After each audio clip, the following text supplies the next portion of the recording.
What's going on? Welcome. I'm a little late. Sorry about that. 3 minutes late, but that's okay. Let's have some fun today. I got a couple of things I wanted to share with you. Today, I have something really exciting that I wanted to share. I'm going to stylishly wait a few seconds. Just going to go ahead and share everywhere. So feel free to hang out with me. While we'll take this. Continue to have some fun here. All right. Facebook, if you're watching me on Facebook, do me a favor, just go ahead and share with everyone uh, on your network. I would really appreciate that. And if you're watching me on YouTube, don't forget to give it a subscribe. Um, on this episode, there are really 11 lessons. Okay, very timely, time sensitive, real estate related lessons that I want to share with you from a person called BC. Okay, now I do want you to hang out all the way till the end. Okay, BC is the initials. Okay, but I'm going to review who that is at the end of the lesson. Okay, so that's something I wanted to share with you today. Let me see here. Just want to make sure that we're all on the same page. Again, if you're watching me, just tell me what's your name, where you're plugged in from. Are you watching me on Facebook, YouTube? Exactly where are you watching me from? These lessons, I find them quite enlightening, and I think you will as well. Okay, so you want to make sure you stick around to get those lessons. Right now, I'm just trying to let me see here. I just want to make sure that we're live everywhere. Can you hear me? Can you guys hear me clearly? Just let me know if you can hear me clearly. I would appreciate that if you let me know that you can hear me clearly. That would be nice. Let's see here. Okay. Okay. All right. So welcome back to From Data to Deals. This is where we talk about real estate wholesaling. We talk about real estate investing. We talk about virtual wholesaling, right? I share with you a screenshot in a few minutes of the same software that I use and how you can have access to it. Okay. Um, but today I have a special edition because I have 11 lessons that I've just gotten from 11 BC. All right. Thank you so much, Kashana. I see that. All right. Now, one thing I noticed is that it looks like this software we're using to stream me, I've started to act up because everyone is live streaming and stuff. So, but that's okay. It looks like everything will be fine eventually. But like I was saying, if you're watching me, please don't forget. If you're on YouTube, don't forget to give it a thumbs up because it helps us share the message long term. All right. Somebody said, okay, yes, you can hear me. Awesome, awesome. Thank you so much for that. All right. All right. So now I have the wrong. Let me hide that. I have the wrong. There you go. Perfect. D2D Nation. Hashtag D2D Nation. If you wanted to share this with the world. All right. Now the county that if you guys can share with me what county you're plugged in from, I can maybe if I haven't done it before, I'll go take a look at it and see if we can work with that today. But we'd like to work with counties just under a million. So let's go to Denton, Texas today. Let's go to Denton, Texas. Actually, I think that okay. So that's right outside of the county where I was born. I was born in Dallas County. So let's go ahead and play with that today. Now, like I said, I'm going to share the 11 lessons with you in a second. What I want to do is I don't want to wait till the end to share with you how to use the software. Like I said, today we're going to be working on 11 lessons. Okay. But if you want to use this software that I'm about to use right now, you want to find it at empirebigdata.com, which is, let me see here. That's this. I just need to hide that banner for a second. All right. That's empirebigdata.com. So in the meanwhile, let me go ahead and share my screen and let's go to Denton, Texas. Okay. And let's see what's happening over there. Okay. All right. Now, how you guys doing? How's everyone doing? The quarantine? Anyone still quarantined at home? All right. Let's see here. Let's share more options.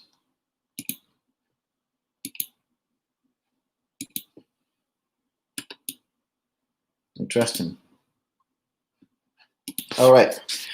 All right. So I'm going to share my screen right now, and then we'll get started. All right. So I pulled the mic a little closer to myself. You guys should hear a little bit better right now. All right. Awesome. So today, let's go to Denton County in Texas. All right. Denton County, Texas. There you go.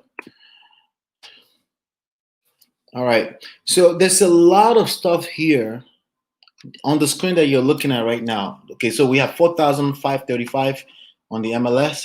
Pre-foreclosures is not a lot. Okay. That's not always a bad thing. Okay. But just know that there are only 130 properties on the pre-foreclosure list. If you're going to be operating in Texas, you want to read up a little bit more on their foreclosure process. I think their foreclosure process is pretty fast. Okay. That means if people stop payment within 3 months, they foreclose on them. So just keep that in mind. Make sure you read up on that if you want to operate in Texas. All right. So the EmpireBigData.com is where you can try it out for free for 7 days. The name of the software is PropStream. Okay. All right. So now, with that being said, what I want to do is I want to hide that banner. Okay. And I want to go ahead and use today's 11 lessons that I got from BC. Again, I will be revealing who BC is at the end of this session. Okay. But I think it's exciting to do it that way so you can focus on the lesson. And then I will also show you where you can go to watch the actual video that I saw where I picked up this lesson. It will make it that much more stronger. Okay. All right. So let me see here. Banners. So 11 lessons I learned from BC. All right. Let me see something here. By the way, if you're brand new here, welcome. My name is Ola. I'm the author of Smart Real Estate Wholesaling, which you can grab for free at smartrealestatewholesaling.com right there. Okay. Let's see here. Awesome. All right. So this is perfect. Perfect. I like it. I'm liking it. All right. So with that being said, let's just go ahead and I'm going to make this. The first lesson is desperate sellers. Okay. That's the first lesson. Okay. Can anyone go ahead and try to define what a desperate seller is? Okay. And why it's different from motivated seller? Can you go ahead and just give it some thoughts? Why is a desperate seller? That's the first lesson I got. Okay. I started watching this video. The first thing I got is desperate sellers. Okay. Sometimes we try to shy away from certain concepts because we want to make sure we sound politically correct, right? Okay. We want to make sure we sound politically correct. Desperate sellers. Can anyone go ahead and try to define that in your own words? Just give it a shot. Give it a shot because I want to make sure I stimulate your ability to think about these things, because it's not. If it was easy, trust me, everyone else would be doing this. Everyone else would be doing this if it was easy, right? It's not easy. That's why. That's why people are struggling. Not just real estate related. I'm just talking period. Like, people struggle out there, man. People are trying to make ends meet. People build businesses that crash on its face. Like, literally, they finish building $1 million, $2 million business and it crashes. That happens all the time, more often than you think. Okay, so it's not just simple. It's not just as simple as, oh yeah, I just need to learn how to build a business. No, you don't. You need to also learn sustainability. Okay. So again, anyone, what are your thoughts? Just share your thoughts in the comment area. What are your thoughts when you see the word or the phrase desperate sellers with respect to motivated sellers? How is it different? Is it different from motivated sellers? What are you guys thinking? Let me know your thoughts. Let me know your thoughts because it will help me here. Okay. Let's see here. Boom, boom, boom. Wait, what? Okay, there you go. Your thoughts, your thoughts. Desperate sellers. What does that look like? How is it different from motivated sellers? All right. Come on, let's go, guys. By the way, if you're here for the first time, brand new, make sure you give it a thumbs up before you leave. Thank you. And by the way, you should not be leaving until we're done. Desperate sellers. Desperate sellers. What comes to mind when you're thinking desperate sellers? This is real estate investing. Essentially, our business starts by generating sellers, right? We need people that will sell us a property, sell us properties at a discount. That's what we need.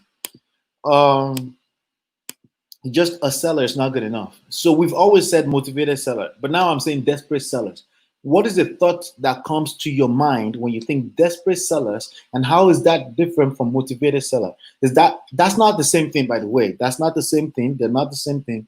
But we're talking desperate sellers, and this is a phrase that we probably, like, again, like many other things that we try to avoid. Like a lot of people try to avoid not telling people not to drive for dollars, but I stick to my guns. Like, no, don't drive for dollars, especially if you can comprehend the idea that your 1 hour can be worth $1,000, right? If you can comprehend that one day, 1 hour of your time will be worth $1,000. Okay, so if you were to calculate how much you're making on a weekly basis, let's say you're working 40 hours a week, right?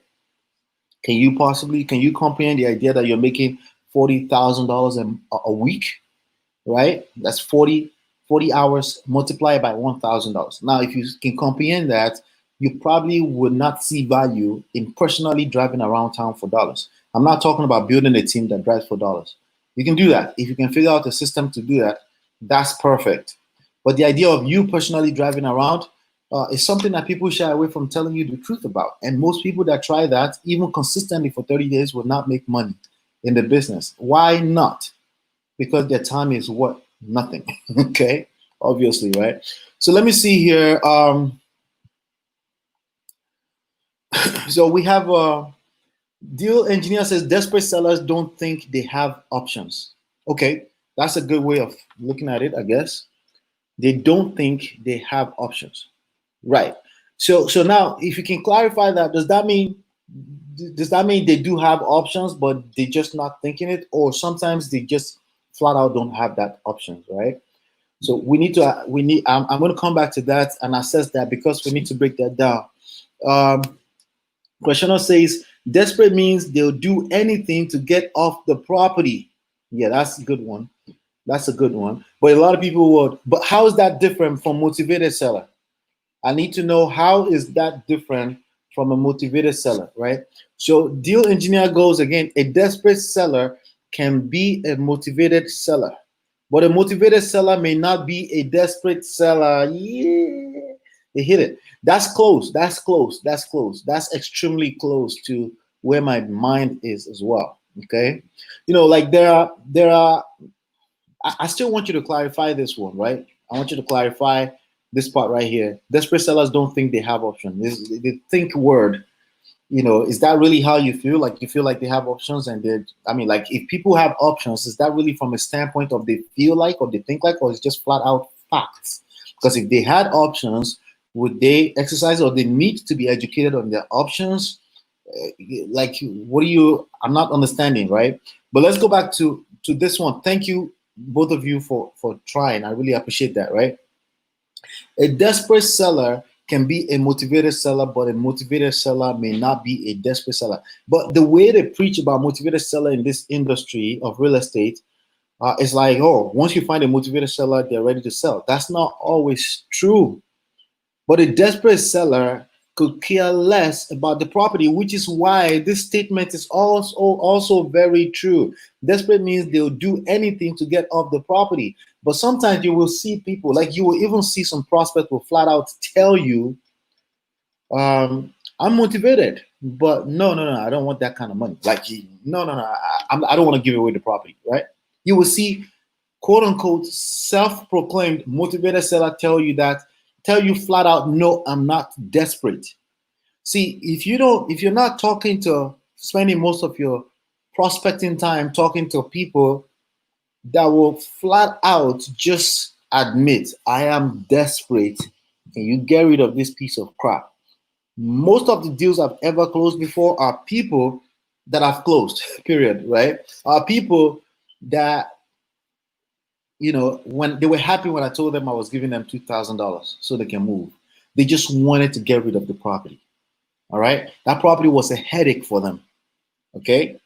So the first lesson that I learned today, in fact, was,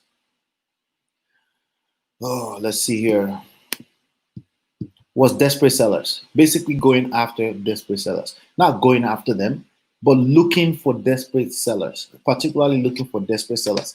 Sometimes you might have to educate people to get to that level where they realize that, you know what, yeah, I need to get rid of this piece of crap. Sometimes you need to educate them. Sometimes it's being in their face all the time. Sometimes it's follow up over time, right?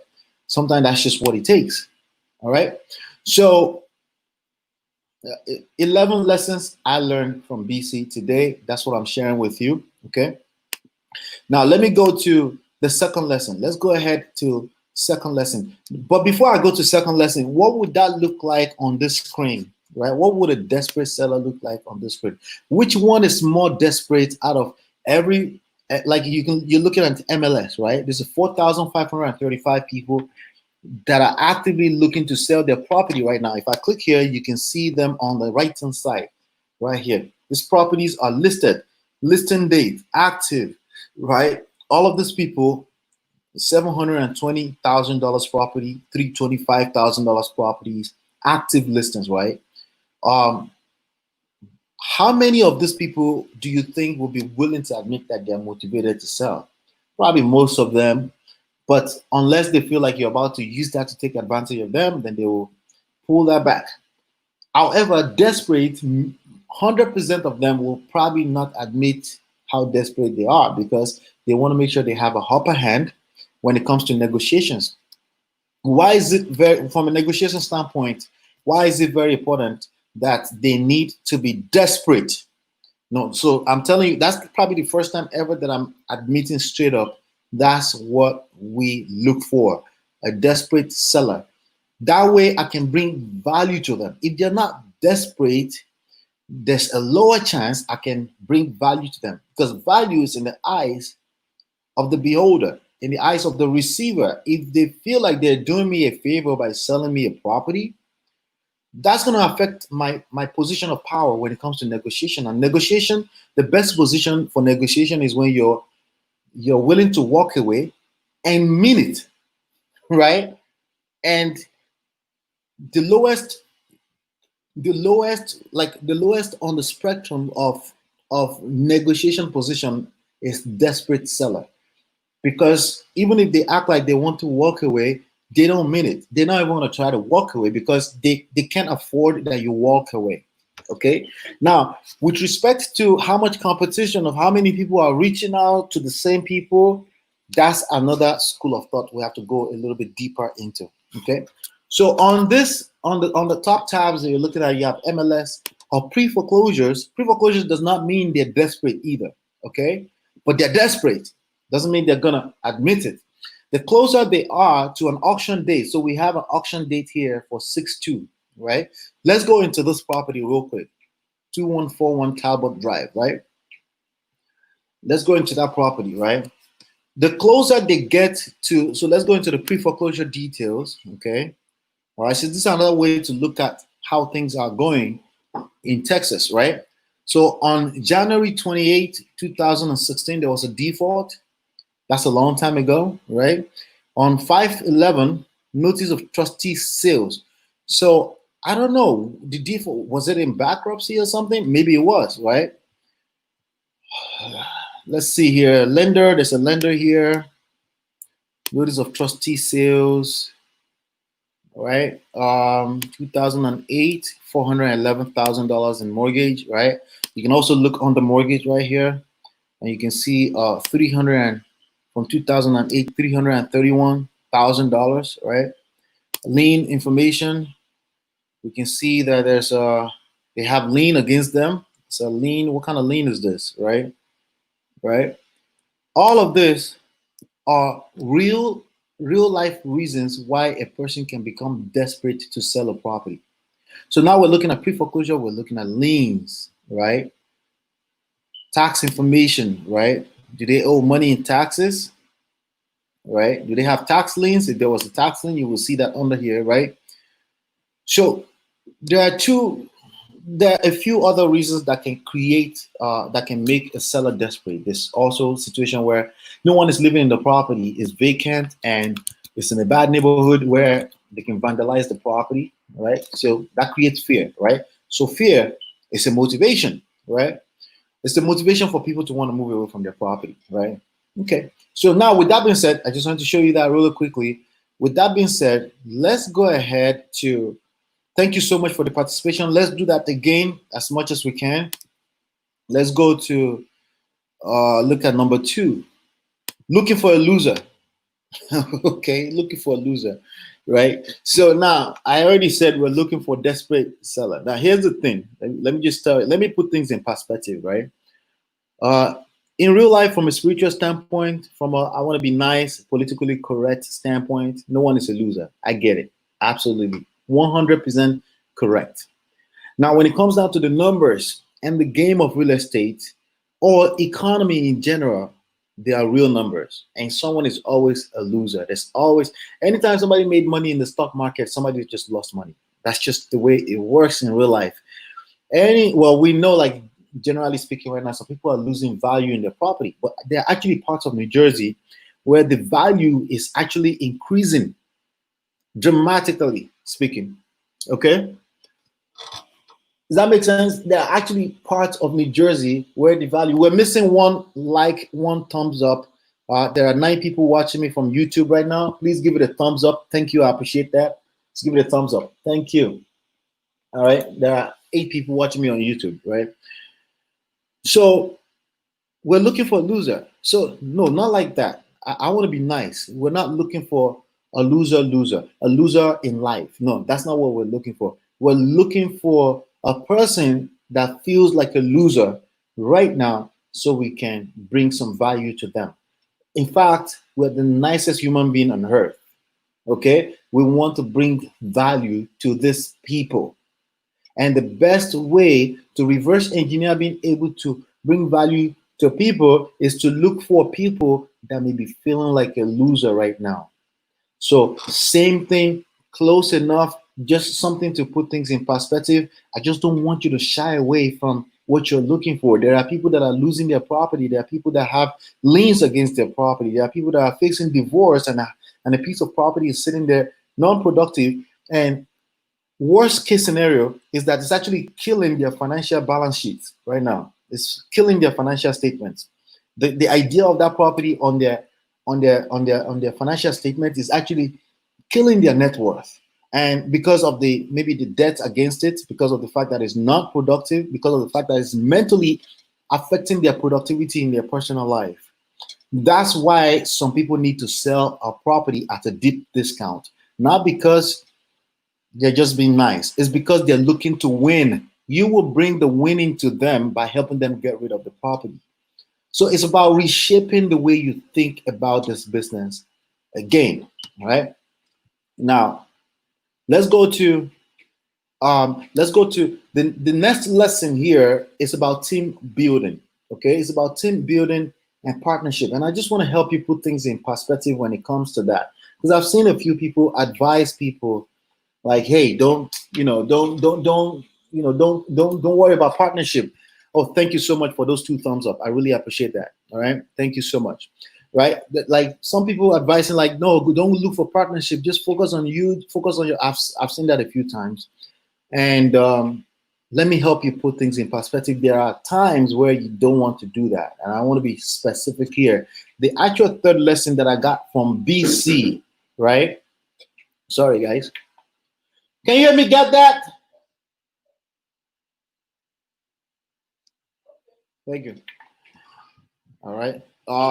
The third lesson is motivated. 1 second, guys.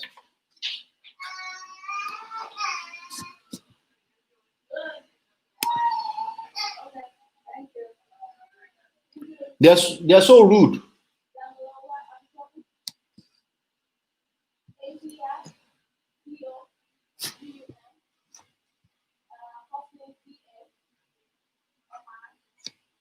All right, so here's what I wanted you to do. Okay, sorry about that, guys. Just wanted to make sure that we don't have unnecessary noise in the background. The next thing I want you to do is motivated by insults. Can you think about that? Right? You're trying to build. You will build a team in this game. If you build this business up to a place, your hands will be full that you will not be. So imagine me. I'm maintaining my EmpirePRO.com, right? I'm maintaining our WeBuyHouses.com, right? I also have a relationship marriage coaching business on the other side as well. So imagine me creating content every week for that and trying to go mad doing that. There's no way I could possibly do that. And it's also not helpful for me to say, you know what, let me just focus on what I can do. There's only 24 hours in a day. That means I am automatically having a cap to how many people I can serve, because that's almost, if not equivalent of how much money I get to make, right? So team building, partnership, however way you want to look at it. People that work for you are essentially your partner. If you want them to be more productive, you want to treat them like partners, because that's exactly what they are. They are helping build the bigger picture, which is not necessarily just your income. It's also their income. You're building a bigger empire. So when you start adding people to your team, this is the mindset you want to have. Okay, this is the mindset that you want to have when you're hiring people, or you're recruiting people to come on your team. Does that make sense? Now let's talk about partnerships. Do you need a partner like a person that you're both on LLCs? No. You need what we call silent partners. Okay. Now they can be active, they can be everywhere with you, but in terms of the legalities of it, you want people to feel free. That means if they need to move on tomorrow, they can move on. You also want to feel free. That means if you want to move on, you can move on.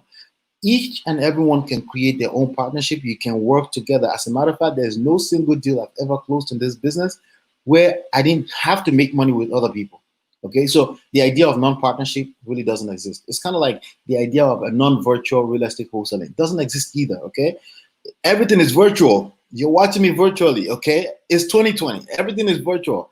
Everything is partnership. So you're always going to work with a person. So especially if you're here trying to learn virtual wholesaling, when it comes to deal disposition, that fifth step, that fifth stage, right?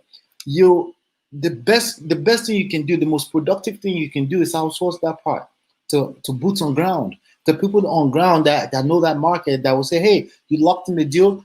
Yeah, awesome. Yeah, absolutely. We'll split money 50-50, 25-75, whatever works, 60-40 is open to negotiations, right? That's the idea. Understand that partnership is always a thing, okay, but bring value to the table. Now if it's time for you to recruit people into your team, right, the kind of people you want in your team are people that will be motivated by insults. Okay, what does that mean? They feel like you challenged their ability. Okay, that's simply what that means. So not necessarily insult and the most negative way you can think about it. Our mind as human beings always go to the worst and the most negative thing we can think about, right? Now, I'm not talking about the most negative thing you can think about. Let's see how we can flip the idea of the word insult into positive, right? It just means somebody just challenged your ability, somebody challenged your intelligence, and that motivates you to say, I'm going to prove them wrong. You want a person on your team that's going to try to prove you wrong or prove themselves wrong based on their productivity. So let's say yesterday they didn't produce enough. You want them to say, or they produced enough, right? Let's say they produced 15 on a scale of 30, right? And they felt insulted by that. They were like, I'm supposed to be at a minimum of 27, not 15, right? Those are the kind of people. And the way they carry themselves, you can see it. You can see it when they're moving. So let's move on to the next one, because the next one is actually very, very close to it too. Experience of struggle. Now, let's be frank. Okay, most people have some level of experience of struggle, pain, right? Great things in life only come from pain. Okay, as a matter of fact, there's a guy that just blew up on YouTube. The name of the YouTube channel is Dad, How Can I? Okay. I think I heard he started the channel April 1st. He has like 1.7 million subscribers right now. This is a guy who, timing is everything. And how can I? Basically, he put together tutorials of how to tie a tie, how to do this, how to like little stuff that you would want to ask your dad, and he put that together, and the timing happens to be right. But when they were telling this guy's story, basically his father worked out on him when he was 12 years old. Okay, great things in life, the greatest things you've ever known in life comes from pain, comes from struggle. So right now, you may even be in a place in this business and you're feeling frustrated and you feel like, oh, you're not sure if you're gonna make it. You're not sure if you're ever gonna close your first deal. Trust me, that pain you're experiencing right now from a mental standpoint is exactly what's gonna drive your success. Now that depends on if you're paying attention to what I just said here, number three, okay? Because every time you're not, every day that passes by, that you feel like, okay, there's other testimonials out there. So I'm doing a little motivational speech right now, okay? Every time, every day that goes by and you feel like you didn't close a deal again, or you didn't get closer to a deal, you haven't generated a lead in the last 1 week or so, right? Every day that happens, as long as you're committed to learning this game, right? That's the same energy. Basically, you're building energy. So think about the kind of pressure that goes under a rocket when it's about to shoot up into the air, right? That's essentially how life works in every aspect, physical, spiritual, mental. That's how it works. So the pain, the struggle that you may be experiencing right now is necessary. When you want to hire people to come on your team too, you simply want to tell them, tell me your story. Okay, it's the same sentence that you can actually use when you're prospecting. Tell me the story. What's going on with the property? Let people tell you. Let them talk, because most human beings are happy to talk if you let them talk. Depending on your tone, okay, depending on if you call the right person. Again, if you're calling high equity, right? There's no real pain. They own the property free and clear. It's probably a vacation home, and you're calling just to make a lowball offer. They're going to insult you, and it's going to hurt. Okay. But I'm talking about when the person becomes the lead, meaning they raise up their hand and say, yes, I'm open to selling the property. I do want to entertain an offer. What do you got? I'm like, yeah, you tell me the story. What's going on with the property? That's another easier way to say, why do you want to sell? When do you need to sell? Why do you want to sell? When do you need to sell? If they don't have answers to those two questions, probably because you asked the wrong way. Again, you can say, tell me the story. What's going on with the property? You could say the same thing to the people that you're about to hire. You can say, tell me your story. What's going on? Same thing. If you've ever spoken to me on the phone, right, during my coaching sessions, you hear me say the same thing. What's your story? Tell me. So tell me what's going on, right? And you're going to tell me basically how I'm going to help you without me being insulting, right? Without me being intrusive in any way, right? So that's number four. That's the fourth lesson that I got from BC. Let's talk about number five. We got to fly through it a little bit now, right? Number five, buying businesses or entrepreneurs, right? Are you buying businesses or are you buying entrepreneurs? So this was a question that came to her, right? Does she buy businesses or buy entrepreneurs, right? If some of you watch some of the shows, the same shows that I watch on TV, you're probably already having an idea what I'm talking about, right? And if you do, please go ahead and post it in the. If you know who I'm talking about, go ahead and post it, right? Do you buy businesses or buy entrepreneurs? If you had to, if a person brings a business to you to buy, right? Are you going to be buying the business or the entrepreneur? The honest truth is that she said entrepreneur. She's buying the person behind the business. I understand. I get that. Okay, I understand. I completely get it. But it depends on where you are in the game. If you're a billionaire, this person's a billionaire, right?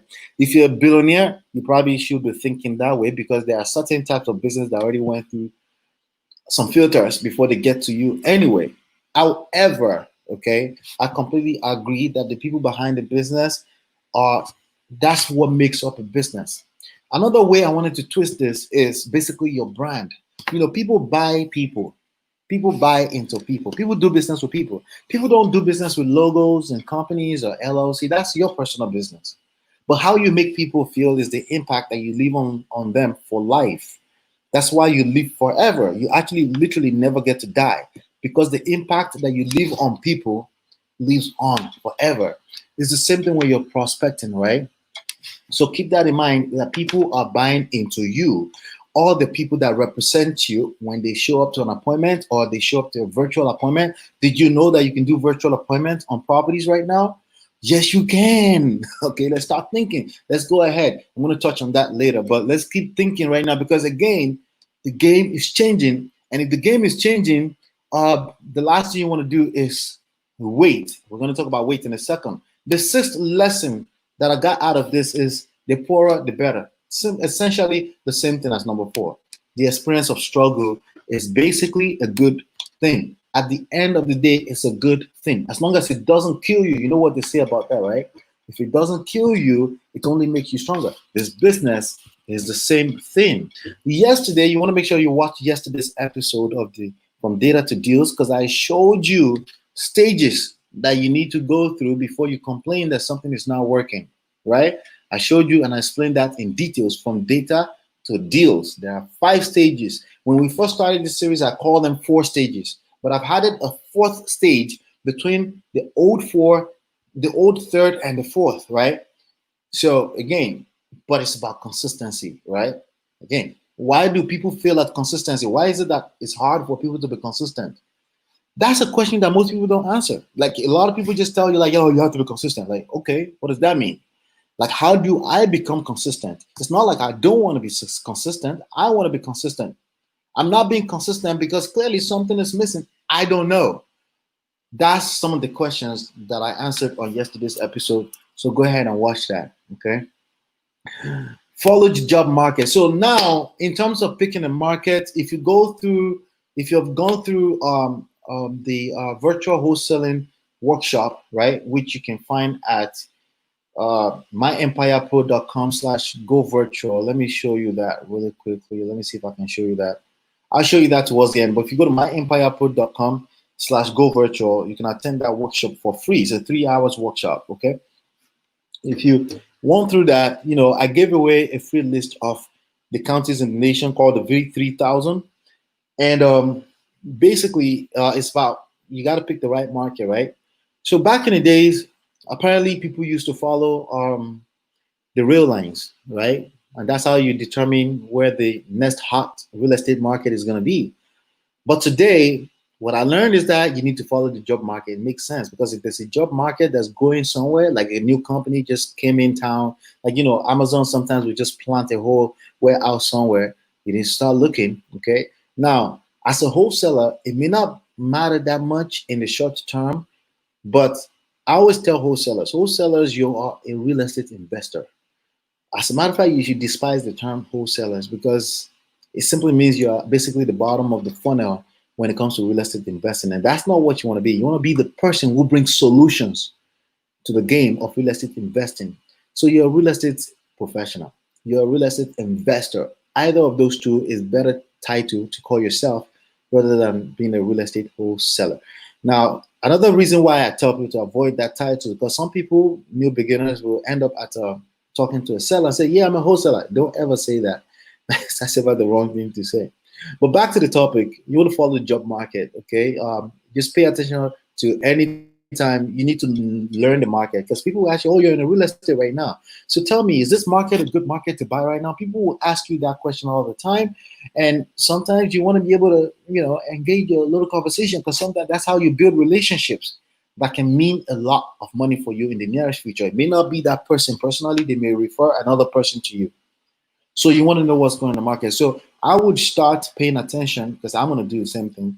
Anytime a big company, like a Fortune 500 big company, Dow Jones new website, new site or something like that comes to a new area or a new company that start hiring a bunch of data scientists, like high professionals and stuff like that, just pay attention to that because you want to be ahead of the game. You want to be ahead of the game when it comes to determining where the market is going.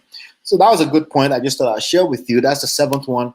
The 8th one is 40% of some landlords, tenants have not paid their rent. What does that mean for you? Now, let's engage a little bit, guys. Come on. All right. So about 8 people are watching me. Okay. Tell me, what does that mean for you as a real estate investor? So let's start calling ourselves real estate investors, right? Of course, one of our strategies is real estate wholesaling, right? So, but what does that mean for you if 40% of some landlords, tenants are not paying their rent right now? Okay, that's something I picked from this interview, and I thought I'd share that with you. What does that mean for you? If you were to go here, right, if you were to go into the software to determine how to take advantage of that, what would you do with that? Can we fly through that real quick? So let's go into, we're in Denton County, Texas, right? I'm going to go here. I'm not going to pick pre-foreclosures, right? I'm just going to take that out real quick. Let me clear all. Let's go back to Denton, Texas, right? And we're going to go into filter, right? We're going to filter. And I'm showing you right now how, if I were to just use that idea alone to pull up a list in Denton County, Texas, right?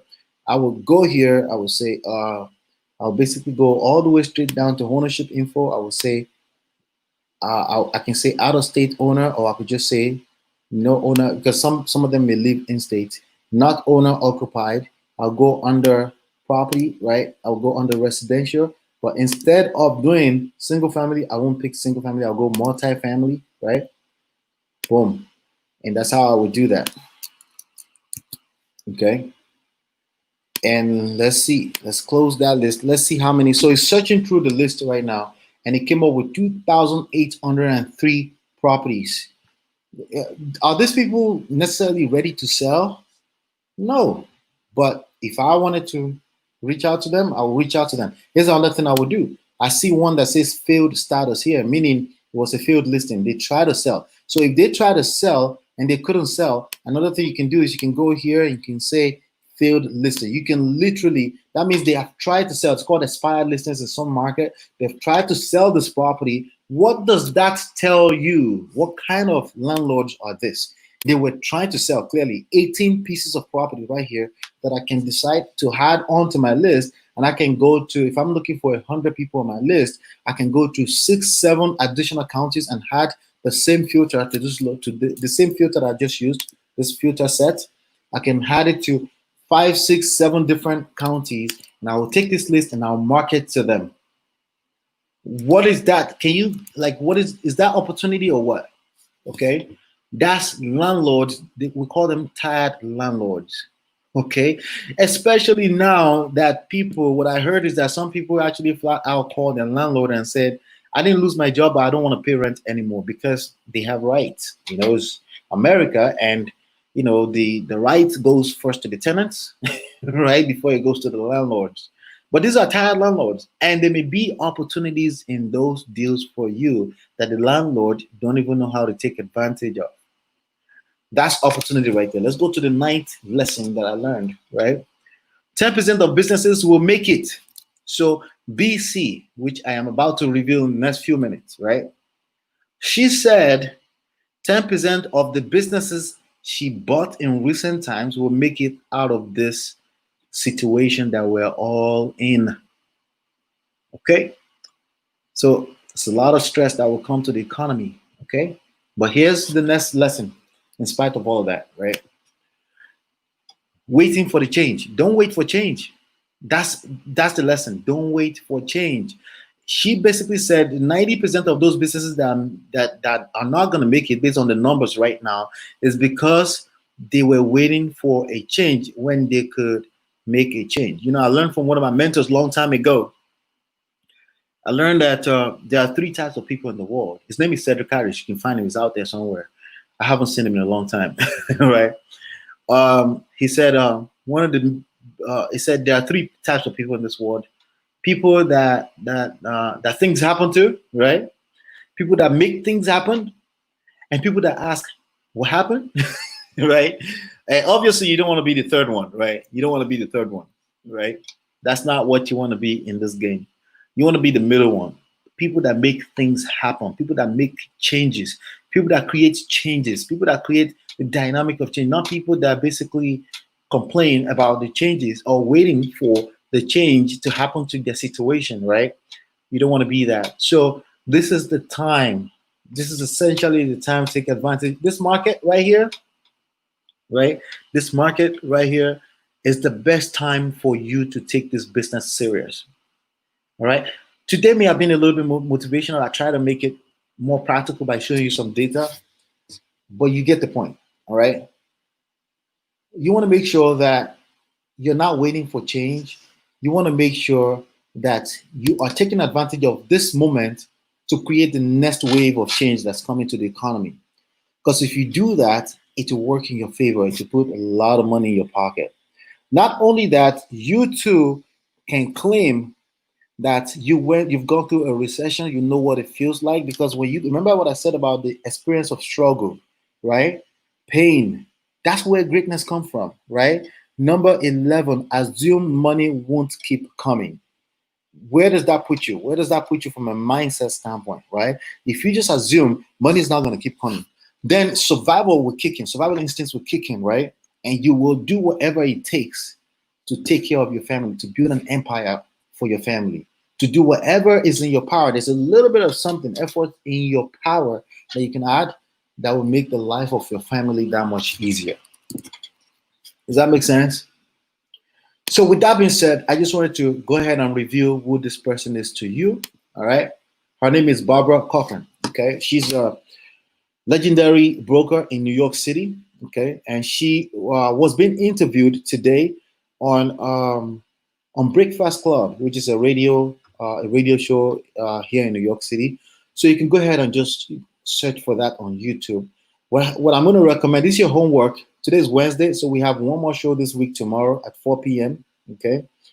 What I'm going to recommend for you to do is that interview was with two of the radio hosts over there, and there's a lot you can learn about what's going on. You need to be listening to these things. I told you I will keep you on your toes. This is the time to take real estate serious. Fundamentally speaking, nothing is wrong with real estate. Nothing is wrong with the market of real estate. The only thing that's wrong is people, fear and greed. Fear and greed. Okay.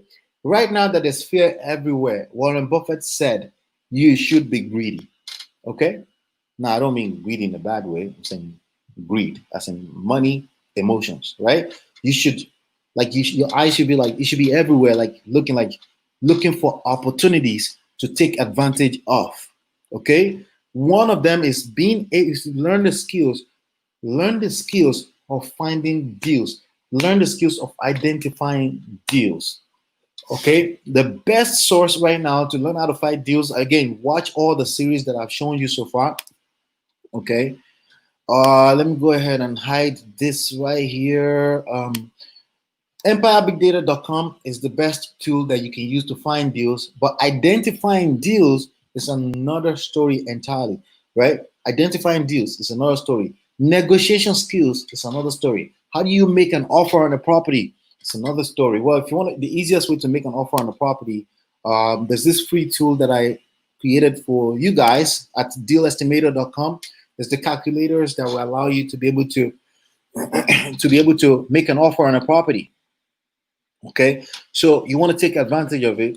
Keep it simple. Don't overthink it. Don't get emotional. Okay, remember this: if you get emotional, you're making yourself more of a loser in the game. Okay, and I say loser in a as nice as I can say. I mean loser as in the other side of winning, right? When it comes to these opportunities that's everywhere right now, okay, you want to be the person educating the people around you because they will become partners about the opportunities that exist in real estate right now. Because keep in mind that real estate is not going anywhere as an industry. Okay, it's ups and downs, right? But even during ups and downs, it's ups and downs because there's a few people on the side of losing and there's few people on the side of winning, right? When a lot more people are on the side of winning, that means they're winning a lot less too, and that means the market looks nice because most people are winning. But right now, there's a few people that are winning right now, and some people are winning right now, and it's not manifesting in their bank account yet, but it will 1 year from now, 2 years from now, and then at that time they're going to tell a few people. They're going to be like, yeah, because remember 2 years ago when it was really bad. Yeah, that's when I started to look at real estate, right? I'm going to tell you something. 2008, the market crashed, right? By the way, what's her name? Barbara. Barbara said she's gone through four recessions, bad times that affected real estate. Like right now, All the condos in New York City, people are dropping them like a plague because people are trying to create space. People are working from home. This is another reason why I don't like putting the list of condos and townhouses, anything that look like community living. People are looking for space. People are spending money on bigger houses because now their office has to be in the house, right? The kids are learning from the house. You also hear more and more things like that over there. All right.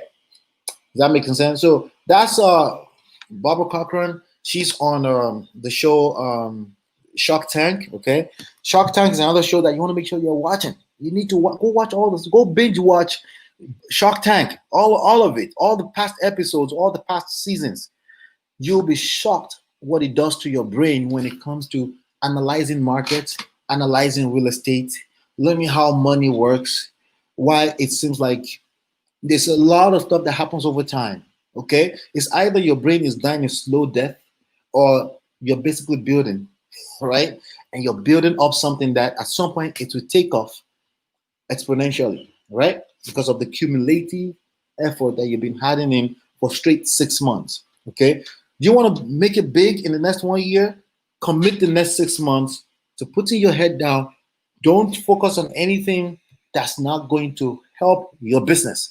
You need to stay focused on everything that will help your mindset when it comes to business, because your mindset is going to be 80% of what creates the success you're looking to achieve.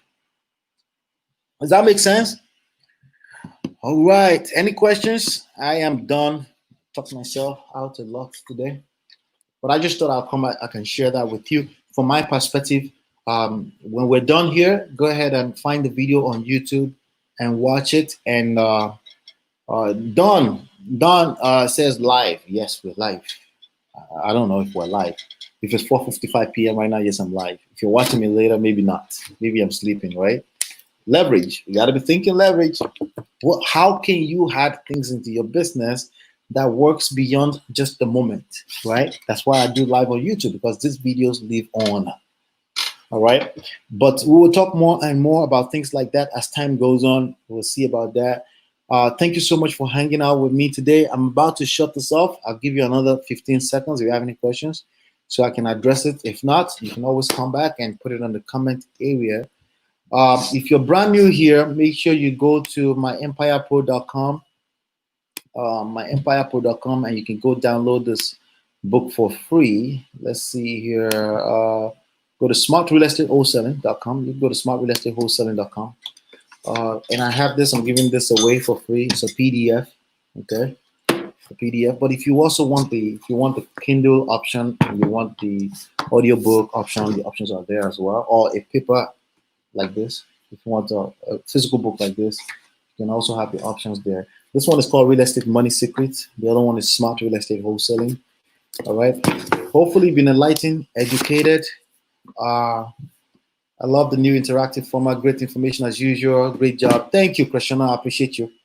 We try to make it better. We'll see about making it as better as possible. If you guys have any ideas, anything you want me to add on to it, any questions, anything you want me to cover, please feel free to drop it in. And we do have the community tab on the YouTube. You can take part. I've missed 2 days. It's just hard, to keep up with some of this. I have a lot going on, but I'll try to keep up. You can go there and hang out and ask questions and stuff like that. I'll try to put some polls there too to see if I can help you guys a lot better.